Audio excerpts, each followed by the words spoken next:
So hello everyone, this is Ujjwal और इस video के अंदर हम एमएसटी सीईटी का एक one of the most important chapter oscillation, जिससे एमएसटी सीईटी में 3 से 4 क्वेश्चन हर साल आते हैं, उसका वन शॉट वीडियो लेक्चर लेकर आए हैं फिजिक्स का, दैट इज ऑसिलेशन। इसके ऊपर हम पूरा डिस्कशन करेंगे इस लेसन के बारे में वन शॉट के अंदर, सारे इंपॉर्टेंट फॉर्मूले, सारे इंपॉर्टेंट कॉन्सेप्ट्स एंड देन इसके बाद इसके प्रीवियस ईयर करेंगे।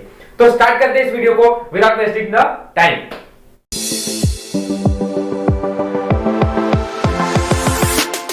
को स्टार्ट करने से पहले एक इंपॉर्टेंट बोलूंगा कि आप पहले अपनी नोटबुक और पेन अपने साथ रखिए, नोट्स बनाए, ताकि जब आपकी एग्जाम्स का टाइम आए उससे पहले आप ये वन शॉट के अंदर आप खुद रिवीजन कर ले। सो इट्स इंपॉर्टेंट कि पेन और पेंसिल बुक लेकर बैठना है एंड सारी चीजें जो बताता जाऊंगा उसको नोट करते जाना है।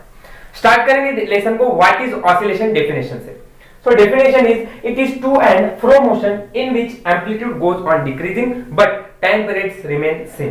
मतलब क्या, हम पेंडुलम वाला क्लॉक तो देखते हैं, इस पेंडुलम वाली क्लॉक में क्या होता रहता है कि टाइम पीरियड जैसे जैसे 12 बज गया, 1 बज गया, 2 बज गया, तो टाइम जैसे ही बच जाता है तो पेंडुलम वाला क्लॉक आगे पीछे वापस अपना ऑसिलेशन टू एंड फ्रो करता रहता है। सेम उसी तरह में उसको हम कहते हैं oscillation which does to and fro motion. लेकिन एम्पलीट्यूड गोज ऑन डिक्रीजिंग, जिसके अंदर एम्पलीट्यूड मतलब वो थोड़े टाइम के बाद डिक्रीज होता जाता है but time period remains same. ये इंपॉर्टेंट है, ऐसी डेफिनेशन ही याद रखनी है। आगे नोट जो लिखा हुआ है, all periodic motion are not oscillatory motions. जितने भी पीरियोडिक मोशंस होते हैं वो ऑसिलेटरी नहीं होती है, लेकिन एक बात ध्यान रखना है, all oscillatory motions are periodic motions. सही, ये डेफिनेशन डिफरेंस दोनों का समझ में आना चाहिए। All periodic motions are not oscillatory motion but all oscillatory motions are periodic motion. तो एक बात ये भी ध्यान में रखेंगे एंड फिर इसके बाद हम आगे बढ़ते हैं इंपॉर्टेंट इस चैप्टर से, जो कि बेसिक डेफिनेशन के बाद restoring force. What is restoring force? अब हम डेफिनेशन से सब तो नहीं देखने वाले।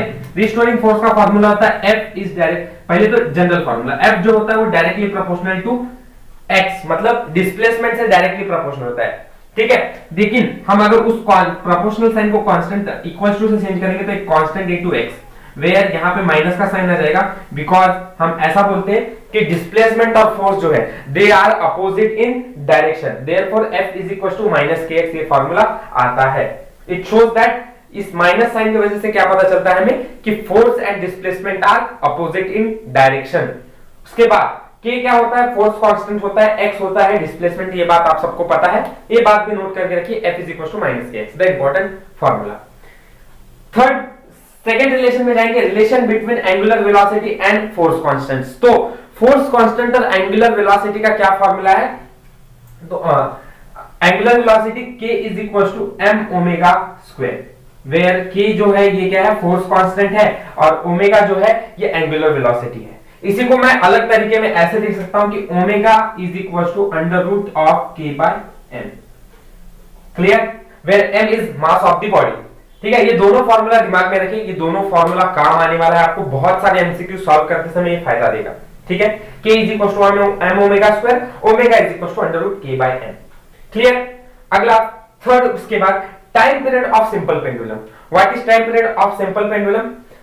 इसका फार्मूला है that is 2 pi under root L by G, ठीक है। This is the time period of simple pendulum, ठीक है। अगर यही सवाल फ्रीक्वेंसी से फार्मूला निकालने को आता तो हमको मालूम है time period is inversely proportional to frequency, so my formula becomes n is equal to 1/2 pi under root G by L, ठीक है। स्ट्रेट फॉरवर्ड में सारी थ्योरी बताते जा रहा हूं एंड कुछ ज्यादा बकवास बातें नहीं है, इंपॉर्टेंट जो है, जो चीज सीखनी है वही चीज बताई जा रही है। इस वीडियो को देखते ही पूरा लेसन आपका परफेक्ट तैयार हो जाएगा, ऐसे में ये लेसन है, ठीक है। Time period of simple pendulum याद हुआ, t is equal to 2 pi under root L by G, frequency उसका इनवर्स हो जाता है तो फार्मूला बस इनवर्स हो जाएगा, बाकी कोई चेंजेस नहीं आएंगे। पीरियड ऑफ स्प्रिंग पेंडुलम, जैसे हमने time period of simple pendulum देखा वैसे स्प्रिंग पेंडुलम का देखेंगे। उससे पहले एक डेरिवेशन करने वाले सिंपल सा, जैसे कि time period of spring pendulum, ठीक है। अभी हमें क्या पता है, time period of simple pendulum जो होता है वो t is equal to 2 pi under root L by G होता है, ठीक है। इसी फार्मूले से हम स्प्रिंग पेंडुलम का भी टाइम पीरियड निकाल लेंगे, ठीक है। एक ही फार्मूला याद करना है, डिपेंडेंट कहानी है, अगर समझ में आ गई तो आसान है, नहीं तो डिफिकल्ट बहुत है।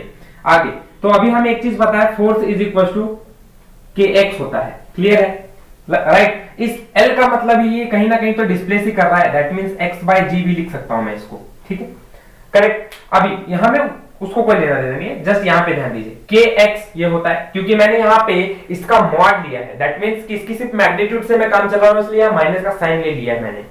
फोर्थ होता है mass into acceleration, but we are dealing with oscillations, तो ऑसिलेशन के अंदर जो एक्सेलरेशन है वो एक्सेलरेशन ड्यू टू ग्रेविटी के ऊपर डिपेंड करता है। So mg is equal to k into x हो जाएगा, ठीक है। अब मैं एक काम करता हूं, x बाय g इस वाले रेशियो को अगर मैं लेता हूं तो क्या मिल जाएगा मुझे, m अपॉन k मिल जाएगा, सही है। एंड मुझे मालूम है x अपॉन g का मतलब है इसका कुछ ना कुछ तो लेना देना है x बाय g का। सो देयरफॉर बस इस x बाय g की जगह पर मैं m अपॉन k लिख सकता हूं।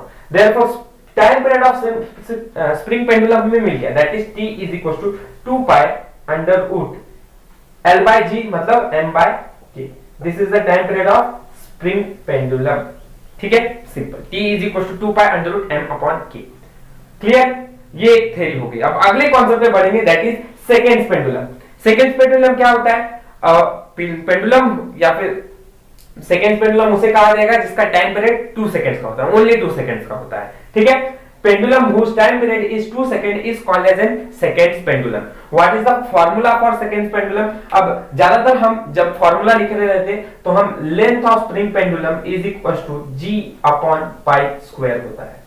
ये लेंथ आपको याद रखनी पड़ेगी, ये फॉर्मूला आपको याद रखना पड़ेगा, that is length of spring pendulum is equal to g by pi square. ये भी कहीं ना कहीं इधर से ही डिराइव होके आया हुआ है, ठीक है, तो ज्यादा कोई सोचने वाली बात नहीं है, हम क्लियर करेंगे। हमको लेंथ के लिए चाहिए तो डेरिवेशन देखना है, तो यहां पर एक छोटा सा डिफॉर्म कर देता हूं, ये चीज नोट कर ली है तो फिर मिटा दूं, ठीक। अच्छा, अब इसके बाद हमें एक चीज यहां से डिराइव करना है आगे, उसको फार्मूले को मैंने अभी क्या बोला, a pendulum whose time period is 2 second is called seconds pendulum. मतलब यहां t की जगह पर क्या आ जाएगा, 2 आ जाएगा, is equal to 2 pi upon under root L by G, correct, okay, ठीक है। फिर ये 2 से 2 गेट्स कैंसल, तो therefore my formula becomes pi into L under root L by G। अब मैं सेकंड्स पेंडुलम का लेंथ निकालना चाहता हूं, ठीक है, यहां कुछ नहीं है मतलब 1 है, तो लेंथ निकालना मतलब मेरे को स्क्वायरिंग करना पड़ेगा। If I do squaring this becomes pi square L upon G, और मैं इसको स्प्रिंग पेंडुलम का सेकंड पेंडुलम का मैं लेंथ निकालना चाहता हूं, इसलिए LS लिखता हूं, ठीक है। So this goes this side, ये इधर आ जाएगा, so my formula becomes LS is equal to G upon pi square and that is the formula, ठीक है। This is the derivation, that is the formula. So derivation से चलेंगे तो भी कोई बड़ी बात नहीं है, एकदम इजीली आपको ध्यान में हो जाएगा फार्मूला, क्लियर। आगे बढ़ेंगे कॉन्सेप्ट 6 पे, that is conclusion from graph of mean and extreme position. अब ये इंपॉर्टेंट है, बहुत इंपॉर्टेंट है, स्टार करके रखिए, क्वेश्चन सीईटी में आते हैं। जैसे अब ये कहां से आई हुई चीज है, तो आपके टेक्स्ट बुक की है, बस वो ग्राफ जो बने थे ना, ऐसे साइन वेव बनता है, फिर हम साइनोसाइडल वेव बनाते हैं, वो सब कोई नहीं पूछेगा ना, उसका कोई ग्राफ पूछने वाला है, ठीक है। बोर्ड में आ सकता है पूरा 4 मार्क्स के लिए, लेकिन सीईटी में इसमें कोई ये नहीं पूछेगा कि वो किसका ग्राफ है, ये किसका ग्राफ है। They will just ask conclusion from graph of mean and extreme position, ठीक है।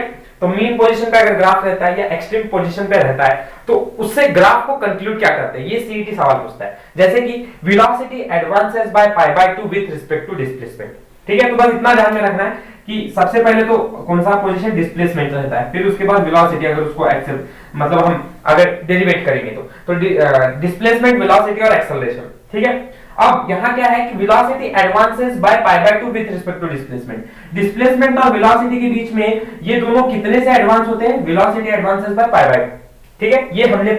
उसके बाद acceleration advances by pi by 2 with respect to velocity. Acceleration with respect to velocity कितने से एडवांस होती है, ये भी पाई बाय 2 से एडवांस होती है। मतलब देखिए, डिस्प्लेसमेंट और वेलोसिटी के बीच में भी पाई बाय 2 से ही डिस्प्लेसमेंट हो रहा है, एंड वेलोसिटी और एक्सेलरेशन में भी जितने का भी एडवांस हो रहा है वो भी पाई बाय 2 से ही हो रहा है। आखिरी नेक्स्ट थर्ड वन स्टेटमेंट क्या कहता है, acceleration advances by pi with respect to displacement. Displacement और एक्सेलरेशन कितने से एडवांस होते हैं, दैट इज ओनली पाई, ठीक है, क्योंकि पाई बाय 2 प्लस पाई बाय 2 हो जाता है 2 पाई अपॉन पाई, सॉरी 2, तो 2 कैंसिल, दिस इज पाई। तो ये बात ध्यान में रखना है, velocity advances by pi by 2 with respect to displacement, acceleration advances by pi by 2 with respect to velocity, and acceleration advances by pi with respect to displacement. बस खत्म, इतना ही याद रखना है, ठीक है। स्ट्रेट फॉरवर्ड आप ऐसा भी बना लेंगे तो भी बात खत्म हो जाएगा, वहां जो पूछा हुआ है उस हिसाब से आप थोड़ा सोचकर वो आंसर टिक कर सकते हैं, क्लियर है। ऑसिलेशन का सबसे ज्यादा सवाल अगर पूछा जाता है तो ऑसिलेशन से इसी कॉन्सेप्ट के ऊपर पूछा जाता है। सो ये कॉन्सेप्ट आपको बहुत अच्छी तरह से क्लियर होना चाहिए, और ये वीडियो, ये पॉइंट अगर आप क्लियरली सही से देख रहे हैं तो 100% मैं गारंटी देता हूं अगले 5 मिनट के अंदर, क्योंकि खत्म नहीं होगा, इसके बाद में इसका जिस्ट देने वाला हूं, वो बहुत इंपॉर्टेंट है। ठीक है, पहले इसको देखिए क्योंकि ये समझने के लिए इंपॉर्टेंट है। जिस्ट दूंगा वो तो आपको याद रखना ही पड़ेगा। ठीक है, सो वेरी इंपॉर्टेंट कि इसको ध्यान से दिखे एकदम। पहली चीज, differential equation of linear SHM. What is differential equation of linear SHM? मैं डायरेक्ट अगर उसको सॉल्यूशन प्रूफ बात करूंगा तो d2/dt² plus omega square x equals to 0, ये हमको इक्वेशन पता है। ठीक है, फिर इसके बाद यहां से कहानी चालू होती है कि इसका पोजीशन डिफरेंट जगह पर इसकी वैल्यू क्या होगी, मतलब एक्सेलरेशन, वेलोसिटी और डिस्प्लेसमेंट। ठीक है, तो एक्सप्रेशन फॉर एक्सेलरेशन के लिए एक्सप्रेशन क्या होता है, यही है, इसको ही थोड़ा सा चेंज करेंगे। d2/dt² मतलब सबको पता है ये क्या होता है, एक्सेलरेशन होता है। क्लियर है, ये बात मालूम है ना? अगर एक बार डेरिवेट करोगे तो dx/dt वो होती है वेलोसिटी, क्योंकि डिस्प्लेसमेंट से तो डेरिवेट करना चालू करते हैं, और d2/dt² मतलब एक्सेलरेशन। अच्छा, ये प्लस ओमेगा स्क्वायर एक्स है, इधर जाके क्या हो जाएगा, minus omega square x. Clear? So this is my general equation for acceleration. ठीक है, ये हमारा जनरल इक्वेशन है, ये ध्यान में रखिए। जनरली हम कहते हैं कि a is equal to minus omega square x, बस ध्यान में रख लो, a is equal to minus omega square x, अगर कुछ भी ध्यान में नहीं है तो ठीक है। क्लियर? बस इतना ध्यान, इतना, कोई टेंशन मत। आगे, एट मीन पोजीशन पे हमको मालूम है x, मतलब उसका अगर हम पेंडुलम एक बनाएंगे तो पेंडुलम का ये मीन पोजीशन होता है और ये होता है एक्सट्रीम पोजीशन। ठीक है, और यहाँ पे x की value as equal to a हो जाती है, मैक्सिमम एम्पलीट्यूड मैक्सिमम, और यहाँ पे कितना होता है, x इज इक्वल टू 0 होता है। क्लियर है? तो फिर therefore at mean x is equal to 0, x 0 हो गया, देयरफॉर एक्सेलरेशन क्या हो जाएगा, यहां पे 0 अगर हमने पुट कर दिया तो this all terms become 0, so acceleration a equals to 0 हो जाएगा। Clear? Simple. And at extreme position x is equal to a, x की जगह पर a पुट करना है हमें। ठीक है, क्योंकि यहां पे एम्पलीट्यूड मैक्सिमम है, मतलब पार्टिकल सबसे ज्यादा एम्पलीट्यूड डिस्प्लेसमेंट यहीं पे करेगा, सो यहां पे x की जगह पर a आ जाएगा। So my formula becomes capital A is equal to a omega square. मैं मॉड को लूंगा, मैग्नीट्यूड से कंसीडर करूंगा, नेगेटिव साइन मुझे नहीं चाहिए, उसको थोड़ा सा हम इग्नोर करेंगे। So a is equal to a omega square हो जाएगा। सही बात है? So this is my formula at mean and extreme position. Generally the formula is acceleration minus omega square x होता है, एट मीन पोजीशन पे x 0, therefore हमारा amplitude 0 हो जाएगा, और एक्सट्रीम पोजीशन पे x मैक्सिमम हो जाएगा, therefore my formula becomes a is equal to a omega square. ध्यान में रखिए, आराम से, एकदम क्लियर है, स्ट्रेट इजी। आगे, expression for velocity, v is equal to omega under root a square minus x square. ये भी चीज यहीं से डिराइव हुई है, ज्यादा इसमें डिटेली बात करने की जरूरत नहीं है। वेलोसिटी का formula v is equal to omega under root a square minus x square. Again इसको भी हमें एट मीन पे बताना है, एट मीन पे हमें पता है x 0 होता है, देयरफॉर हम इस x की जगह पर 0 पुट करेंगे। सो माय फार्मूला बिकम्स, ये a स्क्वायर ही बचेगा, यहां पे 0 चला गया तो a स्क्वायर अंडर रूट के अंदर है, बाहर आएगा, दैट मींस a बन जाएगा। So v is equal to यहां पे a ओमेगा मिलेगा। क्लियर?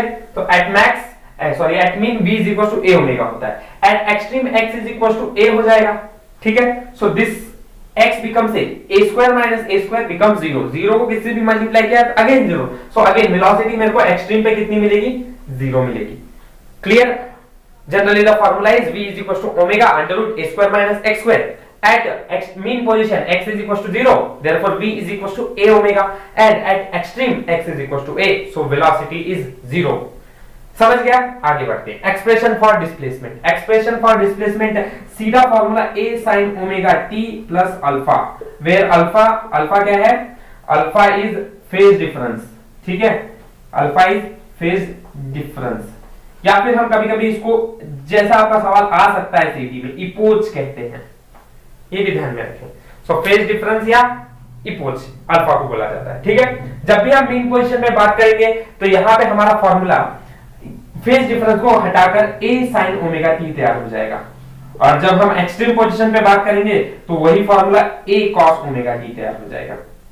Simple as easy. ये कॉन्सेप्ट सारे समझ में आने चाहिए, होप कि अच्छी तरह से समझ में आ रहा है सारी चीज। अब इसके बाद बढ़ेंगे, इसका थोड़ा सा गिस्ट लेंगे, मतलब सिर्फ एक छोटा सा टेबल दूंगा, उसको याद करने से सारी चीजें अपने आप याद हो जाएगी। सो बढ़ते हैं उसके तरफ। का फॉर्मूला क्या होता है जनरली ओमेगा स्क्वायर एक्स, सिर्फ मैं मॉड को कंसीडर कर रहा हूं, अभी फिर से पहले बता दे रहा हूं। देन वेलोसिटी का formula omega under root a square minus x square होता है, एंड डिस्प्लेसमेंट होता है a sine omega t plus alpha. ठीक है, ये होता है हमारा जनरल फॉर्मूला। अब इसके बाद हम एट मीन पे अगर देखेंगे तो हमारा मीन पे x कितना होता है, 0 होता है। ठीक है, और एक्सट्रीम पे x कितना होता है, a होता है। तो बस अब इस वैल्यूज को फटाफट पुट किया, आप ये भी देखा, तो ये हो जाएगा 0, इसकी वैल्यू यहाँ पे हो जाएगी a ओमेगा स्क्वायर। देन ये वैल्यू को सॉल्व करने जाएंगे तो ये मिलेगा हमें a ओमेगा, और ये वैल्यू मिलेगी 0, तो ये मिलेगा a sine omega t, and ये वाला हो जाएगा a cos omega t। Simple, सिर्फ इतना सा टेबल याद रखना है इस फॉर्मूले के लिए, और पूरा लेसन आसानी से आपका खत्म हो जाएगा। एक क्वेश्चन तो यहां से मिलेगा ही सीटी के अंदर।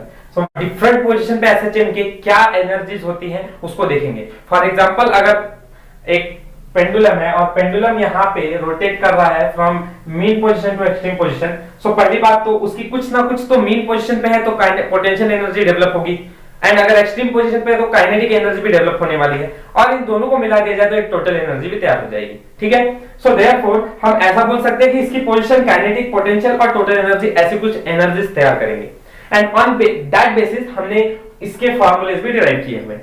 सो पहली बात कि काइनेटिक एनर्जी, अगर हम आर्बिट्ररी मतलब जनरली बात करें तो काइनेटिक एनर्जी का फार्मूला होता है half m omega square, and this is a square minus x square. ठीक है, कहीं कहीं ऐसा भी लिखा रहता है कि हाफ के ए स्क्वायर माइनस एक्स स्क्वायर। ये ऐसा क्यों लिखा रहता है, क्योंकि हमें पता है, मैंने शुरुआत में थ्योरी में बताया कि k is equal to m omega square होता है। ठीक है, सो उसकी वजह से ऐसा लिखा रहता है, बाकी कोई टेंशन लेने वाली बात नहीं है, बात वही है दोनों का। ठीक है, अगर जो दिया रहेगा उस बेसिस पे आप चेंज कर सकते हैं। Half m omega square A square minus x square. What is the potential energy? Potential energy का फॉर्मूला होता है half m omega square x square, बस मीन पे, और एक्सट्रीम पे हाफ m ओमेगा स्क्वायर ए स्क्वायर होता है, बस।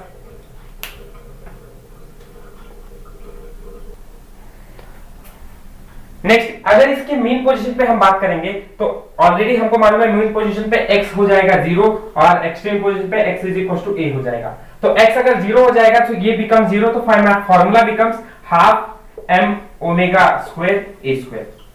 ठीक है, क्योंकि x 0 हो जा रहा है तो half m omega square a square हो जाएगा एट मीन पे। अगर हम इसकी बात करेंगे पोटेंशियल एनर्जी की, तो अगर x की वैल्यू 0 है तो ये 0 हो गया, ये 0 हो गया, मतलब टोटल वैल्यू ही 0 हो जाएगी। और एक्सट्रीम पे यहाँ पे x की वैल्यू है ही नहीं, x है ही नहीं, तो टोटल एनर्जी कितनी रहेगी मीन पोजीशन पे, half m omega square a square ही रहेगा, कोई चेंज नहीं आएगा। फाइनली एक्सट्रीम पे बात करेंगे तो एक्सट्रीम पे x की वैल्यू कितनी है, a है, तो x की वैल्यू अगर a पुट की तो दिस फार्मूला बिकम्स, ये हो जाएगा a स्क्वायर में से a स्क्वायर गया 0, सो इस पूरे टर्म की वैल्यू हो जाएगी 0। एंड जब हम पोटेंशियल एनर्जी की बात करेंगे तो half m omega square, x का मतलब a है तो x की जगह पर a आ जाएगा, so my formula becomes half m omega square a square. And total energy की बात करेंगे तो x का मतलब a है, यहां पर हमको x की वैल्यू दिख ही नहीं रही है तो वो फार्मूला कोई चेंज लाएगा ही नहीं, तो half m omega square a square ही रह जाएगा। सो ये फार्मूला ऐसा ही रहेगा, कोई चेंज नहीं आएगा। And this they are the different energies in SHM, kinetic energy, potential energy and total energies. So ये कुछ फार्मूलेज हैं जो आपको हमेशा ऑसिलेशन के लिए ध्यान में रखना है। Final concept damping oscillation. Damping oscillation का अगर कॉन्सेप्ट आएगा तो बस ये फार्मूला याद में रखना है, n = 1/2 pi under root k m minus beta upon 2m square. ये फार्मूले के ऊपर ही सारी चीजें आएंगी क्वेश्चन सॉल्व करने के लिए, या फिर ये फार्मूला बस याद रखें। कैसे सॉल्व करना है वो हम न्यूमेरिकल के अंदर देख लेंगे कि how we will solve this numerical. ठीक है, इन दिस वे ये लेसन खत्म होता है वन शॉट के अंदर, नियरली 20 मिनट्स के अंदर ही खत्म हो गया है। थिंक सारी चीजें समझ में आई होगी। इफ सारी चीजें अगर कोई डाउट है तो पूछ सकते हैं कमेंट सेक्शन के अंदर। Thank you for watching my video.